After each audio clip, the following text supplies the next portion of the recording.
คือมันรู้ขึ้นมาด้วยตัวเองเลยว่านี่คือสิ่งที่เราขอไว้เอง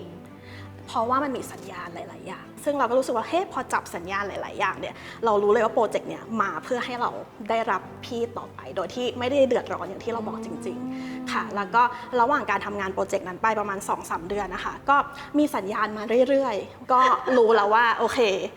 เราถึงเวลาแล้วที่ต้องมารับ Guardian Diamond รุ่นปกติเป็นเม็ดแรกมาถึงเม็ดที่แบบเป็นเม็ดแบบนางเอกเลย ค่ะ Guardian Diamond ที่เป็นสีเขียวค่ะ Guardian Queen ค่ะวันหนึ่งก็ได้เข้าฟัง Guardian Gathering เหมือนเดิมค่ะก็มีคนคุณเจ้าของเพจเนี่ยถามว่าเพชรสีเขียวดียังไงหรือคุณสมบัติของเขา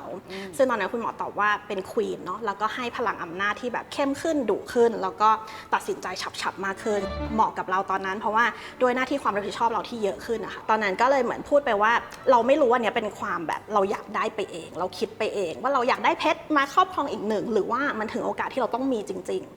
ถ้าเราต้องมีจริงๆเนี่ยช่วยบอกเราหน่อยช่วยแบบส่งสัญญาณให้เรารู้หน่อยอธิษฐานเสร็จปุ๊บเนี่ยต้องเข้าประชุมพอดี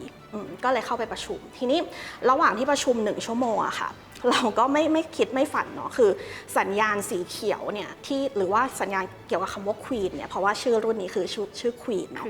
ค่ะเข้ามาแบบประดังประเดมากในช่วง1 ชั่วโมงก็นับได้ประมาณ10สัญญาณใน1 ชั่วโมงเราก็ทำประกอบธุรกิจขายเสื้อผ้าสัตว์เลี้ยงนะคะก็ตอนนั้นก็คือเหมือนมีคนส่งรูปมาน้องในทีมเนี่ยเป็นน้องหมาแต่งชุดสีเขียวหมดเลยทีนี้ในระหว่างแชทที่คุยกับทีมงานอื่นเนี่ยก็เหมือนต้องมีการตกลงเลือกพื้นที่บางอย่างกันเพื่อธุรกิจค่ะเขาก็ส่งมาแล้วเขาบอกว่าเอาที่วงสีเขียวนะคุณแม่ก็ส่งไลน์คุยกันเป็นประจำอยู่แล้วก็ส่งมาว่าพรุ่งนี้แม่จะไปเปลี่ยนชื่อแม่เลือกเสื้อผ้าเรียบร้อยแล้วซึ่งปกติแกไม่เคยส่งอะไรมาแม่จะใส่ชุดสีเขียวน่าจะเจออีกประมาณ 2-3 เหตุการณ์ที่เป็นเรื่องคำว่าควีนกับสีเขียวเราก็รู้สึกว่าโอเคมันชัดมากๆแล้วแหละพอเราขอไปนี่ว่าแบบส่งสัญญาณหน่อยเราไม่ได้บอกด้วยนะว่าแบบซ้ำๆซึ่งจริงๆมันมีมากกว่านี้ก็เลยทักหาคุณหมอว่าแบบมีเพชรสีเขียวไหมคะรู้สึกว่าต้องโดนแล้ว